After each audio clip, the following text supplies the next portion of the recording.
Bien, pues empezamos con estas catequesis sobre el credo. En este podcast vamos a ver esta primera palabra del primer artículo del credo, qué significa decir creo, que es como empiezan las profesiones de fe, pero antes vamos como a unas cuestiones preliminares, no solo por cultura general o cultura cristiana, sino también para entender qué es el credo, qué forma tiene, cuál es la intención, el origen del credo. Un poco también, pues no está mal saber el porqué de las cosas, ¿vale? Si yo os preguntara, oye, ¿qué es el credo? Muy sencillo, esto lo sabéis, una síntesis. El credo es una síntesis, un resumen de nuestra fe. Un ejemplo culinario, como una pastilla de ave creme, ¿vale? Una pequeña dosis que encierra un jugo, un caldo, un sabor impresionante. Por eso en el credo no está desarrollada ni explicada toda la fe, sino que si nos sirve la imagen es como un índice de las verdades de la fe. Que luego el catecismo, la catequesis, la teología nos ayudan a explicar, a entender y a desarrollar ya más profundamente, ¿vale? Pero el credo en sí, esta oración que hacemos los domingos y solemnidades, es una síntesis de la fe. El nombre, credo, pues viene de la primera palabra del credo rezado en latín. Credo in unum deum, así empieza el credo. Pues credo significa creo. Sabéis que los textos en la Iglesia, cuya lengua oficial es el latín, los documentos papales y los documentos, la liturgia también, está en latín. Por eso cuando la traducimos al español o cuando un texto papal, una encíclica, una exhortación apostólica, se traduce al español, a las lenguas vernáculas, se le pone el título, por ejemplo, Evangelii Gaudium, la alegría del Evangelio llena el corazón, así empieza, ¿no? O por ejemplo, Gaudete et exultate, alegraos y regocijaos, ¿eh? O sea, tal y como empieza el documento, se titula el mismo. Por eso credo significa creo.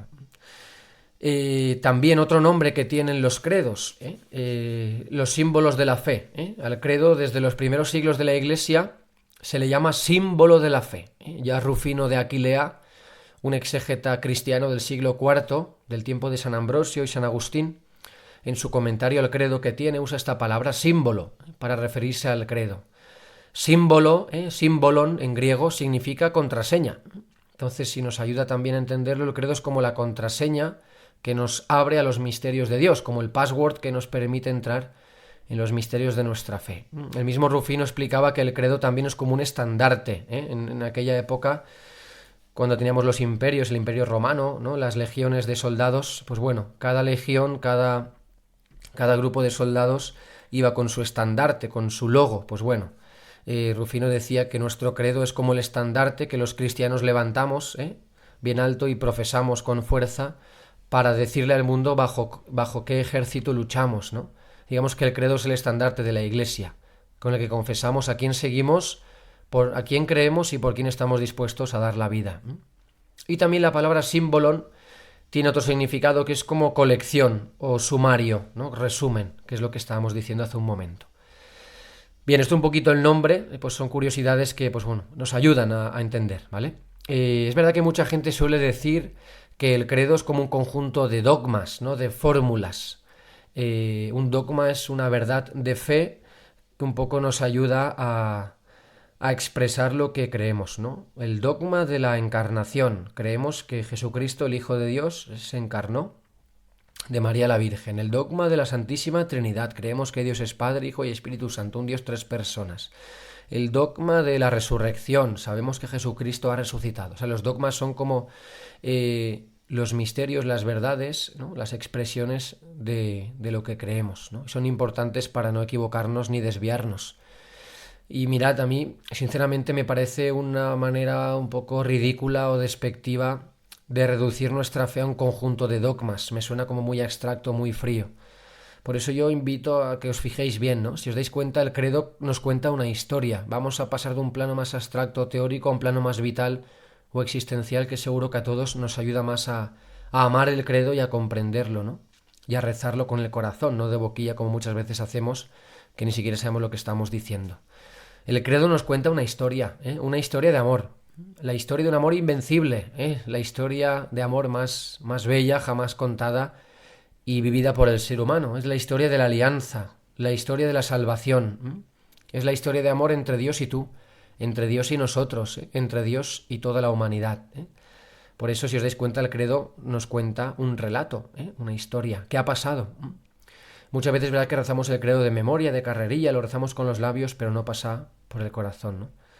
Ojalá podamos pedir la gracia de ser conscientes de lo que decimos. Luego entraremos más en este tema, pero estamos recordando la historia más grande, la historia de amor entre Dios y cada uno de nosotros. Otro tema muy importante, ¿por qué hacía falta un credo? Yo pregunto, ¿no? Si ya teníamos la Biblia o el Evangelio, ¿no? Si ya tenemos la palabra de Dios, ¿por qué hacía falta un credo? Porque el credo, esto también es importante tenerlo en cuenta, el credo no, la oración del credo como tal, y la rezamos hoy, tal y como la rezamos hoy, no está en la Biblia, ¿no? Jesús dijo, creo en Dios Padre todo. No, no. El credo aparece en los primeros siglos, años de la Iglesia. Lo digo porque quizá la pregunta es importante, ¿no? Si ya tenemos la Biblia y el Evangelio, lo que hizo y dijo Jesús, ¿por qué hacía falta un credo, ¿no? Si todo lo que creemos está contenido en la revelación, en la escritura y en la tradición, ¿por qué una síntesis? Por dos motivos, Por un motivo pedagógico. A la hora de enseñar y transmitir la fe, es como muy práctico tener un índice, como un compendio, y a partir de ahí explicar todo lo demás, ¿no? Y lo segundo importante también, por un motivo apologético, Apologética significa, apología es defender, la defensa de la fe. Aunque lo que creemos está en el Evangelio, ya desde o sea, todo lo que dice el credo está en la Escritura, ¿vale? No es que la Iglesia se lo haya inventado. Por eso es verdad que aunque esté en el Evangelio, ya desde el principio de la historia de la Iglesia empiezan a aparecer herejías. ¿Qué es una herejía? Una desviación de la verdad, como una mala interpretación de la persona, de las palabras, de los hechos de Jesús, ¿no? Por ejemplo, si decimos que Jesucristo es Dios y hombre verdadero, habrá herejías que digan que o es solo Dios o es solo hombre, no puede ser las dos a la vez.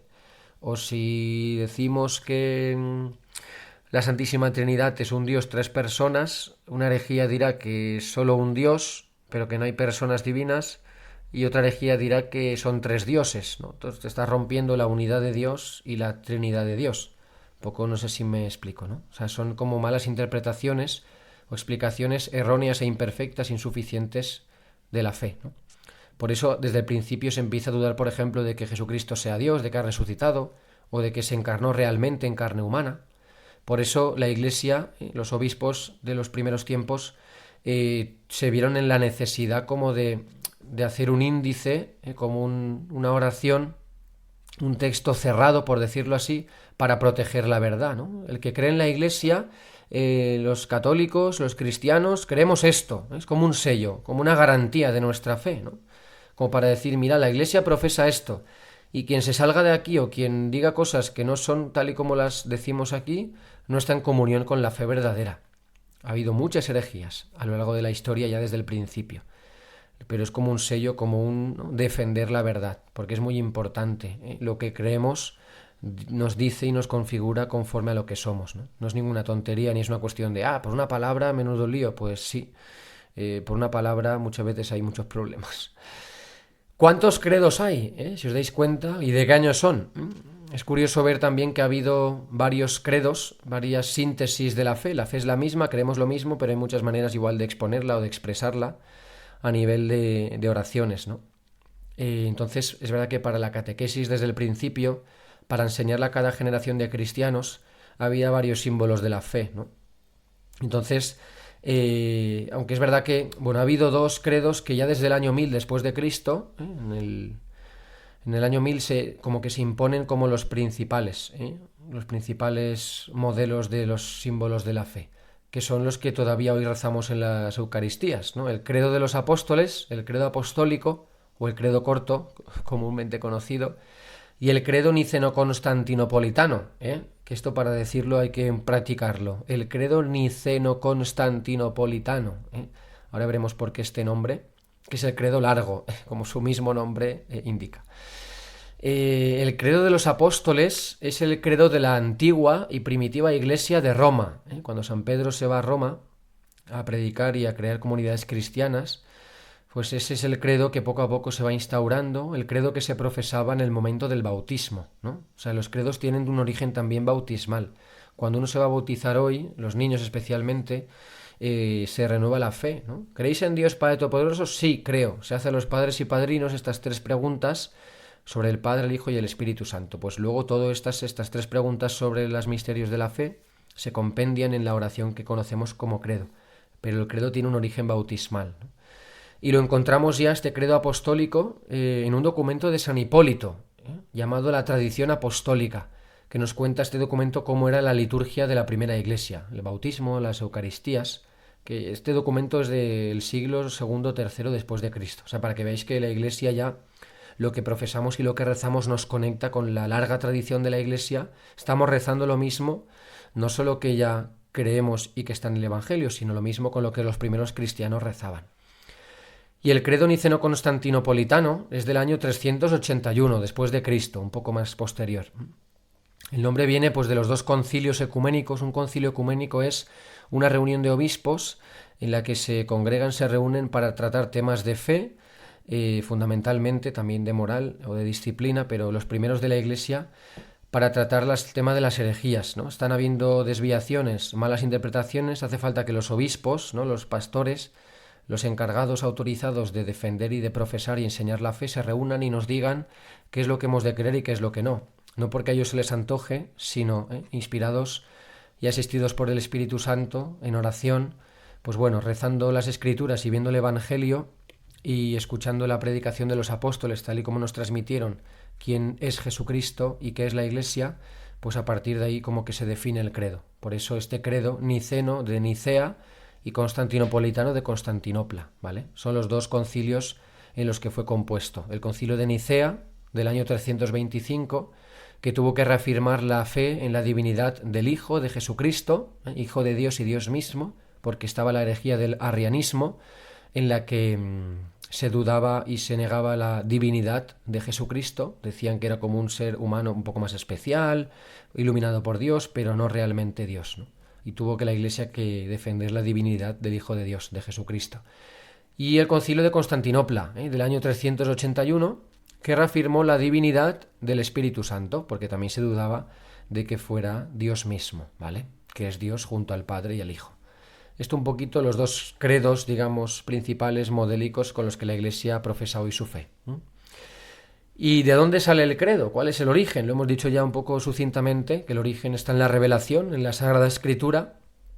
Entonces esto es importante tenerlo en cuenta, ¿eh? Más que nada porque mucha gente cree que la liturgia o el credo son, yo qué sé, cosas que los papas o los curas se inventan una noche de insomnio y no pueden dormir y voy a inventarme un credo porque me apetece. Esto no funciona así. Todo lo que profesa el credo y que vamos a ir descubriendo en estas catequesis está contenido en la Escritura. Todo, ¿eh? Aunque la oración del credo como tal la rezamos no esté en la Escritura, todos los versículos, por decirlo así, los artículos de la fe, todas las verdades que creemos, que Dios es uno, que Dios es Padre, que es Creador, que Jesucristo nació de la Virgen, que es Dios, que el Espíritu Santo, hablo por los profetas, que el Espíritu Santo es Dios, la resurrección de Cristo, el juicio final, todo esto que creemos está en la Escritura, en el mensaje de la salvación, en el mensaje que Dios ha querido comunicarnos y darnos a conocer.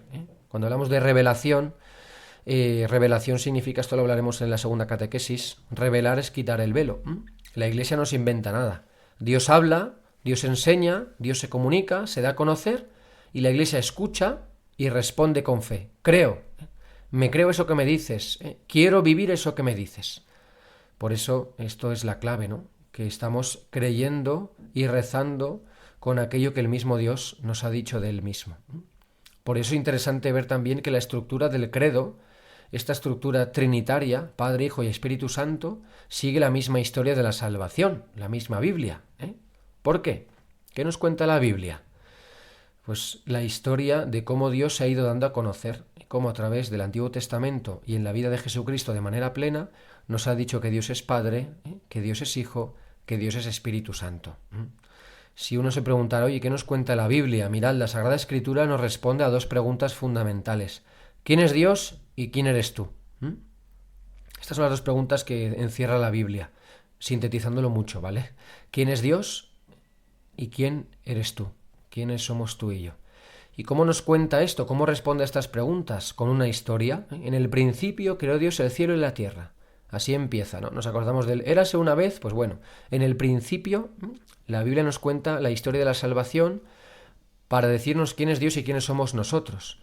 Por eso el credo, que es como un espejo, una síntesis de la historia de la salvación, de la Escritura, nos cuenta una historia. El credo nos recuerda quién es Dios y quiénes somos nosotros. O sea, el credo es como una sinopsis, ¿vale? Como un extracto de la Biblia.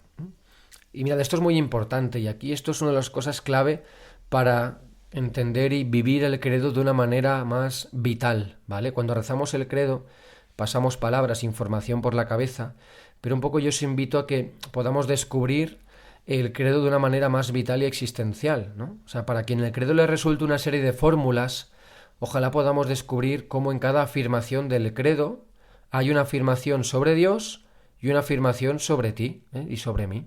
Si decíamos que el credo responde, como en la Biblia, a dos preguntas, ¿quién es Dios y quién soy yo? En cada afirmación del credo tenemos la respuesta a quién es Dios y a quién soy yo. Por ejemplo, si yo digo creo en Dios Padre, me dice quién es Dios, mi Padre, pero me dice entonces quién soy yo, hijo. O sea, que no soy cualquier cosa. ¿Cuánto peso tiene esta palabra? Hijo, hijo de Dios. O si digo que Dios, creo en Dios Padre Todopoderoso, me dice que Dios lo puede todo, que es dueño de todo, y también que me dice de mí que yo no lo puedo todo. O sea, que soy limitado, que soy frágil, que no puedo con todo, aunque muchas veces se me olvida, o sea, que puedo equivocarme, que no pasa nada si yo no puedo con todo yo solo. Qué descanso, ¿no? Para aquellos que queremos ser perfectos y vivimos con unas exigencias que nos machacan, ¿no? O si decimos, por ejemplo, que Cristo descendió a los infiernos, me dice que también desciende hoy a mis infiernos, que Cristo en mis infiernos puede entrar, ¿no? ¿Y cuáles son mis infiernos? Cada uno sabrá, ¿no? Es un poco, o sea, esto es una pasada, ¿no? Porque el credo como que nos da luz, ilumina el rostro de Dios, su identidad, pero también nuestra propia vida, O sea, rezar el credo así lo vuelve como muy vital, muy existencial. Me va la vida, En el credo están las respuestas a mi vida, quién soy yo, por qué estoy aquí, para qué he nacido. Por eso que la estructura del credo no es aleatoria, sino que es trinitaria e histórica. ¿Histórica por qué? Porque la profesión de fe nos cuenta una historia. Dios se nos ha dado a conocer en una historia, Dios se ha revelado, acontece en un pueblo, Israel, en un pueblo nuevo, en la Iglesia. Dios ha mostrado su poder en una historia. Por eso lo rezamos también juntos, y no cada uno en silencio, porque somos un pueblo, una familia. Y también la dimensión o la estructura es trinitaria, porque estas tres grandes partes, pues bueno, hacen referencia a lo que nos ha dicho Dios de sí mismo en esa historia. Creo en Dios Padre, en Dios Hijo y en Dios Espíritu Santo. Esto es un detalle importante porque alguno diría, pero bueno, el credo tiene cuatro partes. Creo en Dios Padre Todopoderoso, creo en Jesucristo, su único Hijo nuestro Señor, creo en el Espíritu Santo, y alguno diría, ¿y la Iglesia? Pero aquí hay un truco, y es que si os dais cuenta, las verdades sobre la Iglesia, creo en la Iglesia, una santa, católica y apostólica, la comunión de los santos, el perdón de los pecados, esto forma parte de la obra del Espíritu Santo, ¿vale? Por eso decimos que en el Espíritu Santo, la Santa Iglesia Católica, la comunión de los santos, o sea que no es que haya un cuarto apartado. Todo lo que decimos de la Iglesia, como es habitada y vivificada y obra del Espíritu Santo, lo rezamos junto a la fe en Dios Espíritu Santo. Espero que se entienda, ¿no? O sea, si os dais cuenta, al igual que Dios ha ido revelando como Padre, como Hijo y como Espíritu Santo, el credo nos pone esto delante de nuestros ojos, ¿no? Lo que decimos del Padre, lo que decimos del Hijo y lo que decimos del Espíritu Santo. ¿Y cuál es la principal obra del Espíritu Santo? La Iglesia. Al igual que la principal, entenderme, la Trinidad no se puede separar. Y las tres personas divinas han estado juntas en la creación, en la redención y en la santificación, que son las tres etapas de la historia. Pero digamos que cada uno tiene su protagonismo, por decirlo así, no sé si me explico y espero no ser un hereje, si no me echáis a la hoguera o me corregís, mejor dicho, con caridad. Pero digamos que en cada momento de la historia, en cada etapa de la revelación, al principio en el Antiguo Testamento, el que tiene el protagonismo es Dios, como creador, como todopoderoso, como Padre, que crea la obra de la creación. Luego, en la plenitud de los tiempos, en el Nuevo Testamento, tenemos la obra de la redención, el Hijo de Dios que se encarna, lleva a cabo la misión, muere, resucita y nos salva de los pecados. Y nos envía el Espíritu Santo, la tercera etapa, que estamos ahora. Estamos viviendo el tiempo del Espíritu, el tiempo de la Iglesia. No nos olvidamos del Padre y del Hijo, pero es el Espíritu Santo el que vivifica la Iglesia, el que invocamos para los sacramentos, para la predicación de la fe, para la intercesión, ¿vale? Entonces, un poquito esto que nos ayude. Por eso las verdades de fe sobre la Iglesia son parte de la obra del Espíritu Santo. Por eso, importante, el credo no es una serie de fórmulas, profesar el credo es recordar una historia, es celebrar la historia de amor que Dios me tiene y lo que nos espera por vivir. Mirad que nuestro objeto de fe no son enunciados, ideas, pensamientos abstractos. Nuestro objeto de fe y confianza es una persona, un Dios personal. No creemos en fórmulas ni en ideas, sino en los acontecimientos, en las realidades que han ocurrido y que esas fórmulas expresan. O sea, es maravilloso ver que lo que creemos va haciendo que seamos lo que somos. Repito la frase, lo que yo creo me hace ser lo que soy y lo que espero ser para toda la eternidad. O sea, lo que yo creo me hace ser quien soy. Si yo creo que soy un tonto, si yo pienso de mí que soy un fracasado, si yo creo que soy un fraude, un inútil, vivo y actúo así, como un fracasado.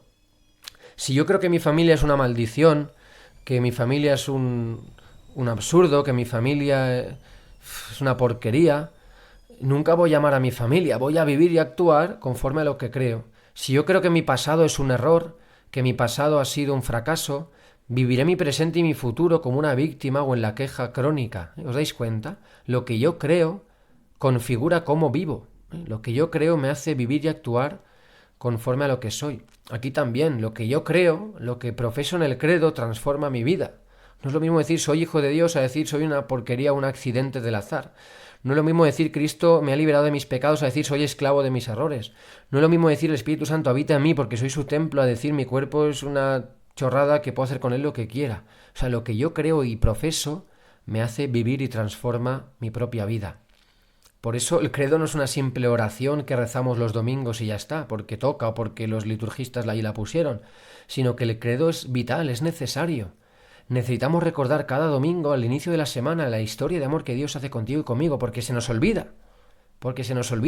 El credo tiene una potencia, una fuerza impresionante y arrolladora. Perdonad si exagero, pero en el credo me estoy jugando la vida. O sea, mi vida está en juego en el credo. La mía y la tuya,